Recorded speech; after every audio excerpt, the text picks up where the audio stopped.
जम्मू कश्मीर में इस बार जिला विकास परिषद यानी डिस्ट्रिक्ट डेवलपमेंट काउंसिल के नतीजे हैं। लेकिन ये रुझान इसलिए इस बार महत्वपूर्ण है, ये चुनाव इसलिए महत्वपूर्ण है क्योंकि अनुच्छेद 370 के हटाए जाने के बाद ये हो रहा है। शोपियां के कापरेन से गुपकार प्रत्याशी की जीत हो चुकी है। श्रीनगर में गुपकार के 2 प्रत्याशियों की जीत अभी तक घोषित कर दी गई है। इस बार बैलेट पेपर के जरिए वोटिंग हुई है, इसलिए थोड़ी देरी हो सकती है। शोपियां के जैनपुरा से निर्दलीय प्रत्याशी की जीत हुई है। शोपियां में एक सीट पर कांग्रेस प्रत्याशी की भी जीत हुई है। लेकिन हम इससे पहले कि बहस की शुरुआत करें, के अग्रवाल साहब आप बोलना चाह रहे थे, लेकिन उससे पहले जल्दी से के शर्मा साहब बोलना चाह रहे थे।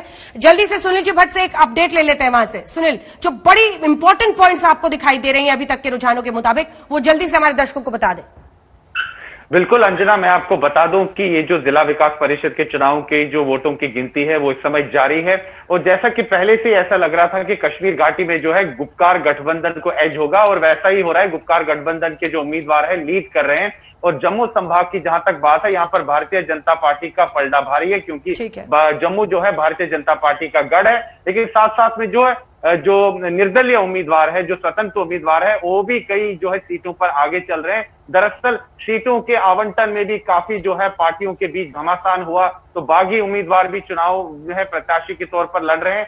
तो ओवरऑल अगर हम सिचुएशन देखें तो गुपकार गठबंधन जो है कश्मीर घाटी में लीड कर रहा है, और जम्मू संभाग में जो है भारतीय जनता पार्टी को एज है। लेकिन जैसे कि मैंने पहले भी कहा कि अगर कश्मीर घाटी में बीजेपी कुछ सीटें जीत लेती है, चाहे 5 हो, 4 हो, 3 हो, तो एक तरह से एक मॉरल विक्ट्री जो है बीजेपी क्लेम कर सकती है, क्योंकि कश्मीर घाटी में बीजेपी का वर्चस्व नहीं है। और ऐसा घाटी में तो किसी भी सीट पर सुनील जी भट्ट अगर बीजेपी को बढ़त मिले तो जरूर बताइएगा, क्योंकि अभी तक आप कह रहे हैं वहां पर खाता नहीं खुला है।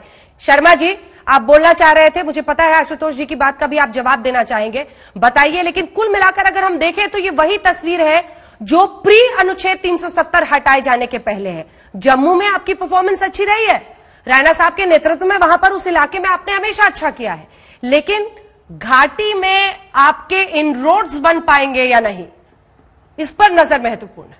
शर्मा जी। देखिए अंजना जी, इस प्रश्न से पहले मैं एक बात जरूर आपसे कहूंगा कि ये जो दल थे, चाहे पीडीपी का बयान देख लीजिए, एनसीपी का, जब धारा 370 हटाया गया तो ये क्या कहते थे? ये कहते थे कि वहां आपको झंडा उठाने वाला कोई नहीं मिलेगा, ये आपको वहां पर कोई भारत का साथ देने वाला कोई नहीं मिलेगा।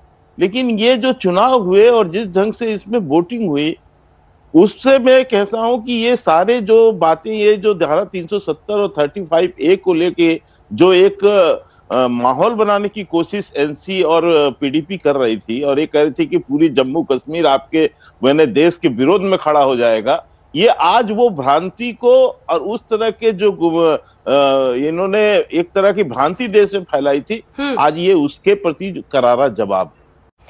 क्या नेशनल कॉन्फ्रेंस की बढ़त भी अपने आप में कुछ कह रही है?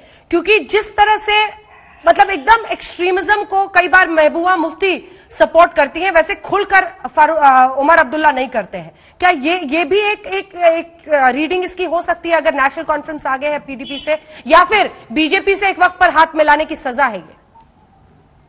जी अंजना जी, बिल्कुल आपने सही बोला कि नेशनल कॉन्फ्रेंस और पीडीपी का जो अलग है, जब 370 और 35A में सब लोग इकट्ठे हो गए कि अगर उनको फाइट करना है बीजेपी के साथ।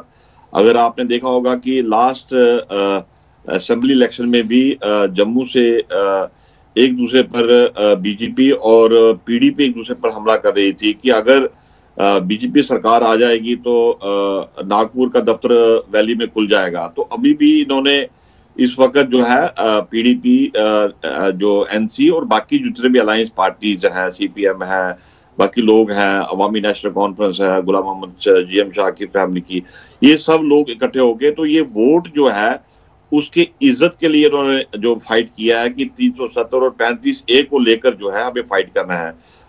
यही कारण है कि नेशनल कॉन्फ्रेंस का जो बेसिकली जो नेशनल कॉन्फ्रेंस एक पार्टी है वहां पर जो कि फील्ड में काम करती है, और पीडीपी जो बेसिकली वो कांग्रेस, एनसी, बाकी लोगों के जो लोग वहां से भागे थे वो पीडीपी बन गई थी। तो वो लोग आगे फिर वापस भागे हैं, कोई आप पार्टी में चला गया, कोई अपनी पार्टी में चला गया, कोई किसी के साथ चला गया। अभी आपको मैं लेटेस्ट बता दूं कि आपने बोला था कि बीजेपी ने क्या कोई अभी खाता खोला है। गुरेज में दो जो सीटों पर है बीजेपी लीड कर रही है और अभी देखना है कि वहां पर क्या होता है। नेशनल कॉन्फ्रेंस जो वैली में सलमान सागर जो है, जो अली मोहम्मद सागर है नेशनल कॉन्फ्रेंस के जनरल सेक्रेटरी, उनके बेटे ने दोनों सीटें सोलिन और सोरा से जीत ली है। और बीजेपी जो है गुरेज में अच्छा काम कर रही है, जो कि बांडीपुर का इलाका है और वहां पर उन्होंने काफी काम भी किया है और बीजेपी लगता है मुझे कहीं कहीं कोई खाता खोलेगी। बट अभी जैसे शुपिया में नेशनल कॉन्फ्रेंस सबसे आगे चल रही है और पीडीपी उसके साथ साथ चल रही है। कांग्रेस ने भी वहां खाता खोल लिया है और अभी अनऑफिशियली जो लग रहा है कि जो गांधरबल का इलाका पीडीपी की तरफ जा रहा है और एनसी नंबर 2 पर चल रही है। तो कहीं पीडीपी आगे जा रही है, कभी एनसी नंबर 2 पर जा रही है। बट वैली में अभी तक जो है कांग्रेस को जो है अपने आप ही फायदा मिल रहा है, हालांकि उन्होंने कोई कंपेन नहीं की है। और मैं देख रहा हूं भी जो डाटा आ रहा है उसमें से कांग्रेस भी आगे चल रही है, कहीं जगह कहीं जीत भी गई है कांग्रेस वाले।